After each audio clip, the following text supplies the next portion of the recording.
이번 폭우로 청주 지역에 피해가 집중된 가운데 특히 옥산면 일대가 큰 피해를 입었습니다. 농경지와 공장이 초토화되면서 주민들은 막막한 심정입니다. 지난주 폭우로 인해 충북도의회 신청사에서 누수 사고가 발생했습니다. 누수 원인을 찾아보니 설계부터 시공, 관리까지 총체적 부실이 발견됐습니다. 지방의회가 해외 출장 항공료를 실제보다 부풀린 사례가 국민권익위원회에 적발됐습니다. 충북도 의회를 포함해 도내 10개 지방의회가 수사 대상에 올랐습니다. 충청북도가 정부 소비 쿠폰 지급에 발맞춰 최대 400억 원의 지방비를 추가로 투입합니다. 지역화폐 발행 규모를 대폭 확대하고 중소기업을 위한 충북형 모펀드도 계획하고 있습니다. 여러분 안녕하십니까. CJB 8시 뉴스 시작합니다. 충북도의회 신청사에서 누수 사고가 발생한 소식 지난주 전해드렸는데요. 그런데 후속 취재 결과 단순히 폭우 때문만은 아니었습니다. 설계부터 시공 그리고 관리까지 총체적인 부실이 드러났는데 오늘부터 두 차례에 걸쳐 어떤 오류가 있었는지 전해드리겠습니다. 박원 기자입니다. 지난 17일 충북도의회 신청사 내부로 빗물이 계속해서 떨어집니다. 당시 누수의 가장 큰 원인은 지나치게 좁은 우수관로로 인해 배수가 되지 않았다고 추정됐습니다. 정확한 실태를 파악하기 위해 청주시와 시공사, 감리단 관계자들이 현장을 찾았습니다. 침수됐던 도로 주변 맨홀을 열자 지름 600mm짜리 우수관과 300mm 관이 각각 하나씩 매립돼 있는 모습이 확인됩니다. 문제는 여기서 시작됐습니다. 유입되는 양보다 배출되는 관이 작아 제 기능을 못하고 있던 겁니다. 카메라를 탑재한 로봇으로 우수관을 살펴보니 내부에는 커다란 돌덩이가 있어 절반 이상이 막혀 있었습니다. 인근에 450mm 크기의 우수관도 새로 매립했는데 이곳과 직결하지 않은 것도 피해를 키웠습니다. 배수가 제대로 되지 않아 결국 빗물은 도의회로 다시 역류했고 건물 틈 사이로 흘러넘치면서 지하층에 누수가 발생했습니다. 현장 전문가는 유입관과 배출관의 지름을 맞추는 건 기본 중의 기본이라며 시공사의 명백한 과실이라고 지적합니다. 어차피 기존에 600짜리면은 최소한 600을 연결해줘야 된단 말이에요. 이거는 여기서 잘못한 거죠. 신청사 공사발주처인 충북개발공사의 관리 부실도 도마 위에 올랐습니다. 관로가 어디로 깔리고 어디로 빠지는지 하나도 파악하지 못했던 겁니다. 이 나가는 관계자체가 과소한 거는 문제를 확인해가지고 조치를 했었어야 되는 건데 조치를 못했다는 거는 인정을 하는 거고요. 게다가 계획 도면에는 문제의 300mm 관이 아예 표기돼 있지 않아 설계 자체의 오류도 제기됩니다. 감리 또한 모든 공정에 문제가 없었다며 감리 보고서를 제출한 만큼 책임을 피할 수 없게 됐습니다. 결국 감리와 시공사는 실수를 인정하고 인근의 가로 3.5m, 세로 1.8m 규모의 우수박스에 새로운 관로를 연결하는 방안을 추진하고 있습니다. 한편 충북도의회는 오는 24일로 예정했던 신청사 입주를 당분간 미루기로 결정했습니다. CJB 박원입니다. 충북 곳곳에서 집중호우에 따른 피해가 잇따랐는데 특히 청주 지역, 그중에서도 옥산면 일대 피해가 집중됐습니다. 호우가 멈추면서 곳곳에 생채기를 남긴 현장을 최현석 기자가 취재했습니다. 전국 애호박 생산의 30%를 차지하는 주산지인 청주시 옥산면 일대. 최근 집중호우로 처참했던 피해 현장이 모습을 드러냈습니다. 줄줄이 들어선 애호박 하우스마다 진흙투성입니다. 급한 대로 잎이며 줄기를 잘라내 상품성을 잃은 애호박을 걷어냈습니다. 하지만 일손이 모자라 뻘밭으로 변한 하우스마다 시들고 썩은 애호박이 부지기수입니다. 앞으로 보름가량 수확할 물량이 있었지만 모두 망쳤습니다. 피해액만 수천만 원에 이릅니다. 막상 물이 들어와서 휩쓸고 가니까 참 암담하대요. 이게 진짜로다가 이게 사람이 또 이렇게 인위적으로 할 수 없는 부분이 있으니까. 인근의 농산물 가공 공장. 갑작스런 물난리로 납품을 앞둔 농산물이 모두 물에 잠기는 피해를 입었습니다. 가뜩이나 경기도 좋지 않은 상황에 원자재며 부자재, 기계류까지 모두 폐기해야 하는 처지에 놓였습니다. 당시 급박했던 상황에 몸은 피했지만 이제는 모든 게 막막하기만 합니다. 원자재도 챙기도 못하고 기계도 하나도 못 챙기고 그러니까 너무 힘들어요. 사실은 저희도 지금. 또 치우려면 한참 걸릴 테고. 청주 지역에 호우 피해가 집중된 가운데 농경지며 시설 등 잠정 피해액만 53억 원에 이르고 있습니다. CJB 최연석입니다. 천안에서 청주시 옥산면을 거쳐 미호강까지 합류하는 병천천은 매해 범람 위기를 맞습니다. 그렇다면 환경부의 까다로운 허가 과정을 거쳐야 하는 대대적인 준설까지는 아니더라도 일부 퇴적토라도 치워야 할 필요가 있었습니다. 그런데 청주시는 예산 타령만 하고 있었는데요. 이번에 물난리를 비켜간 대전시의 선제적 행정 사례와 대비됩니다. 김민영 기자가 취재했습니다. 충남 천안에서 미호강까지 합류하는 청주시 옥산면 병천천입니다. 모래톱과 숲풀이 우거져 해마다 장마철이면 범람 위기를 맞습니다. 제 방으로 물이 넘어가지고서 우리 노는이나 한가했어. 그러면 다 해줘야지. 병천천 주변의 수해를 막기 위한 가장 효과적인 방법은 대대적인 정비 준설입니다. 이를 위해선 환경부 산하 금강유역 환경청의 까다로운 허가 사항을 거쳐야 합니다. 청주가 준설을 해서 거기만 빨리 내려가면 밑에 쪽에 이제 또 정체가 되잖아요. 이 때문에 그나마 현실적으로 유용한 방법은 정비 준설에 버금가는 퇴적토 제거, 이른바 유지 준설입니다. 청주시는 국가하천 정비를 위해 매년 지원을 받아왔습니다. 하지만 청주시는 올해 이 예산을 한 푼도 받지 못했습니다. 환경부가 2025년 예산평가부터 유지준설이 합당한지 자치단체의 증빙을 요구하는 새로운 가이드라인까지 만들었기 때문입니다. 청주시는 이 가이드라인에 맞춰 하천 측량 조사를 실시할 시간적, 예산적 여력이 없었고 결국 증빙을 하지 못했습니다. 하지만 대전광역시는 전혀 다른 선택을 했습니다. 지난해 겨울 대전천, 유등천, 갑천 등에 대해 국비에 기대지 않고 자체 예산을 들여 대대적인 준설을 진행한 겁니다. 그 결과 대전시는 올해 집중호우 피해가 발생하지 않았고 홍수 예보조차 내려지지 않았습니다. 25년도에는 이런 홍수로 인해서 또 이런 피해를 방지하고자 24년 하반기에 준설 계획을 수립하고 그런 준비를 미리 좀 했던 거고요. 해마다 범람 위기를 맞고 물난리를 겪고 있는 청주시 옥산면 병천천 일대. 국비를 주지 않았기 때문에 하천 퇴적물을 치울 수 없었다는 청주시의 해명이 궁색해 보이는 이유입니다. CJB 김민영입니다. 지방의회 의원들의 해외 출장 항공료가 실제보다 부풀려 청구되는 등 출장 경비 부정 사례가 지난해 말 국민권익위원회에 적발됐는데요. 충북도 의회를 포함해 도내 10곳의 지방의회가 수사 대상에 올랐고 일부는 혐의가 드러나 관련자들이 입건됐습니다. 김세희 기자입니다. 지난 2023년 5월 정책 발굴을 명분으로 프랑스와 영국을 다녀온 제천시 의회. 이정임 전 의장을 포함한 의원 7명과 의회 직원 3명이 6박 8일 일정으로 동행했습니다. 출장 보고서에 적힌 항공료는 1인당 270여만 원. 하지만 국민권익위원회 조사 결과 1인당 항공료를 약 50만 원씩 부풀려 570여만 원을 가이드 비용 등 다른 경비에 사용한 것으로 드러났습니다. 이에 대해 제천시의회는 한정된 예산으로는 출장 국가나 기관이 제한돼 기관 방문을 시도하는 과정에서 문제가 발생한 것으로 본다고 말했습니다. 하지만 지난해 말 권익위는 위법 소지가 있다고 판단해 올해 2월 경찰에 수사를 의뢰했습니다. 경찰은 항공료 부풀리기는 관행인 줄 알았다는 취지의 의회 직원의 진술을 확보하고 현재까지 제천시의회 직원과 여행사 관계자를 업무상 배임 혐의로 입건한 상태입니다. 이 같은 수법은 제천시 의회뿐만이 아니었습니다. 단양군 의회도 같은 해 유럽 출장에서 항공료를 630여만 원 부풀려 청구했고 진천군 의회 역시 지난해 여비를 부풀린 사실이 확인됐습니다.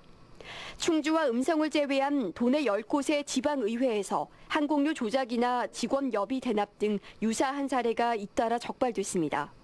충북경찰청이 현재까지 확인한 항공권 위변조가 의심되는 사례는 30여 건에 달합니다. 경찰은 출장 경비를 맞추기 위해 여행사와 공모해 항공료를 부풀렸을 가능성에 무게를 두고 수사를 확대하고 있습니다. CJB 김세희입니다. 충주소방서가 소방 공무원을 사칭한 사기 행각이 확인됨에 따라 각별한 주의를 당부했습니다.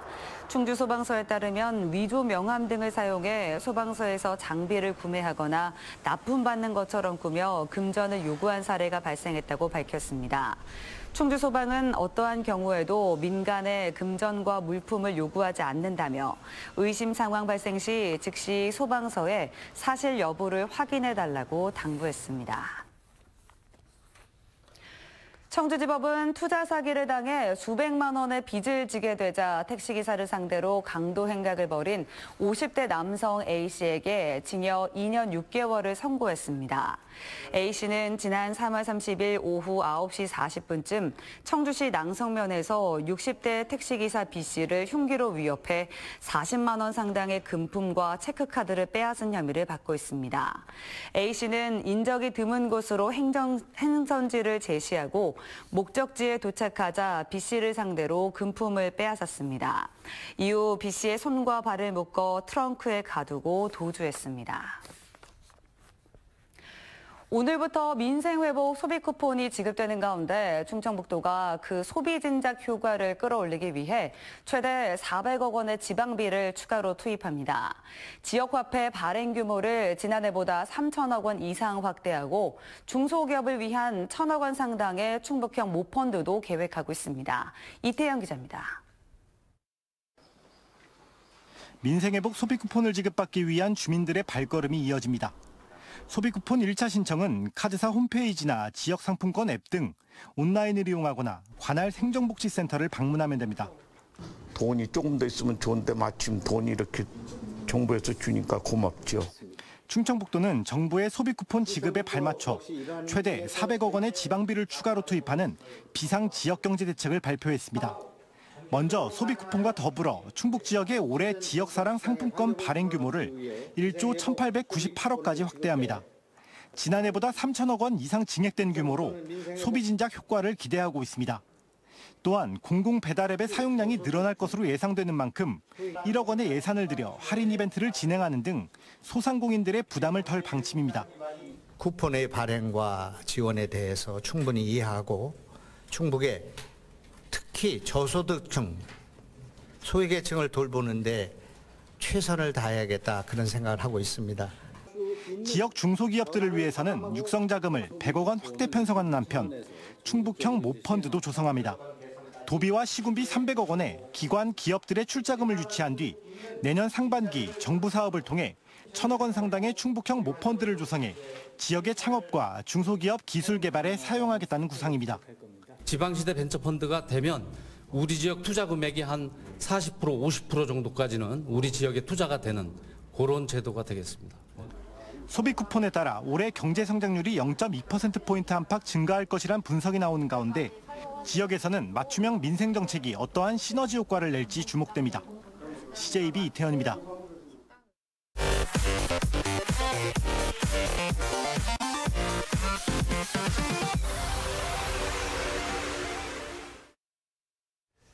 대한민국 헌정회가 지난 17일 재헌절을 맞아 국회가 국민 중심 개헌의 대장정에 힘있게 나서 주실 것을 기대한다는 이재명 대통령의 발언에 대해 적극 지지한다는 입장을 내놨습니다. 아울러 5.18 민주화 운동 헌법 전문 수록, 국민 기본권 강화, 자치분권 확대 등 이 대통령의 개헌 공약에 구체적인 실천 의지를 표명한 것이라고 평가했습니다. 정대철 헌정회장은 분권형 권력구조 개헌이 완성되도록 힘을 보태겠다고 밝혔습니다. 청주시가 6.25 전쟁에 참전에 무공을 세운 고 강영식 병장, 정기선 병장, 노서구 병장, 김장현 중위 유족에게 화랑 무공 훈장을 전수했습니다. 오늘 전수식에는 이범석 시장과 내 용사의 유족들이 참석했습니다. 고 강영식 병장은 옹진지구 전투에 참전했고 정기선 병장은 철원지구 전투에서 공을 세웠습니다. 고 노서구 병장은 금화지구 전투, 고 김장현 중위는 인제지구 전투에서 공을 세워 서훈 대상이 됐습니다. 내년부터 4년 동안 충북교육청 금고 운영을 맡은 NH농협은행 충북본부가 협력사업비 14억 원을 출연합니다. 협력사업비는 교육금고 약정에 따라 농협은행이 교육청에 내는 출연금으로 매년 3억 5천만 원씩 분담합니다. 충북교육청 금고 자금은 올해 1분기 4조 6,700억 원 규모입니다. 충북 AI 미디어 센터가 출범식을 열고 본격적인 운영을 시작했습니다. KTX 오송역 서남하루에 마련된 충북 AI 미디어 센터는 AI 기술을 활용한 콘텐츠의 교육과 홍보 역할을 담당하며 누구나 참여할 수 있습니다. 또는 다음 달 준공을 앞둔 콘텐츠 기업 지원 센터와 함께 AI를 활용한 영상과 드라마 제작 등 콘텐츠 세계화를 지원할 방침입니다. 충주문화원 부설 충주학연구소와 충주교차로는 오늘 충주문화 보존 활성화를 위한 공동협력 협약을 체결했습니다. 이번 협약으로 충주교차로는 197건의 충주교차로 영인본을 기증하는 등 충주문화자료 지원과 인적, 물적 인프라 공동 활용에 힘쓰기로 했습니다. 충주교차로는 지난 1993년 창간해 현재까지 이어지고 있는 충주 지역 대표 생활정보 신문사입니다. 여름 휴가철을 앞두고 중부권 최대 규모의 인피니티 풀이 문을 열었습니다. 청주 엠포드 호텔은 지역민들에게 도심 속에서 휴가를 즐길 수 있는 기회를 제공하기 위해 호텔 5층에 중부권에서 가장 규모가 큰 야외 인피니티 풀을 개장했다고 밝혔습니다. 호텔 측은 오픈 기념 특별 프로모션을 통해 서울 등 타지로 유출되는 지역 호캉스 수요를 흡수해 나갈 계획이라고 밝혔습니다. 청주시는 다음 달 7일부터 24일까지 미원면 청석굴 앞 달천변에서 카약과 패들보드를 탈 수 있는 옥화구고 유유자적 체험 프로그램을 진행합니다. 이번 프로그램은 매주 목, 금, 토, 일요일 오전 11시부터 오후 5시까지 점심시간을 제외하고 하루 10회 운영됩니다. 특히 올해는 시민들의 호응이 좋았던 주말 위주로 카약 체험 프로그램을 운영합니다. 제천시가 K4 리그 시민축구단 창단을 위한 조례안을 입법 예고했습니다. 조례안은 시민축구단을 시민, 기업 등을 중심으로 설립해 제천시와 연고지 협약을 맺고 시가 재반 비용을 지원할 수 있도록 했습니다. K4 리그는 지난 2020년 출범한 국내 4부 축구 리그이자 세미프로 축구 대회로 현재 11개 구단이 참가하고 있습니다. 충북 청주FC가 K리그2 21라운드 청주 홈 경기 천안시티 FC전 이른바 충청 더비에서 2대1로 승리했습니다. 충북 청주는 전반전 1대1로 끝냈지만 후반 67분 에이스 가브리엘이 추가골을 기록한 뒤 경기를 마쳐 승점 3점을 챙겼습니다. 신임 김길식 감독의 데뷔전을 승리로 장식하며 리그 순위도 13위에서 11위로 2단계 올랐습니다.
CJB 8시 뉴스를 모두 마칩니다. 시청해주신 여러분 고맙습니다.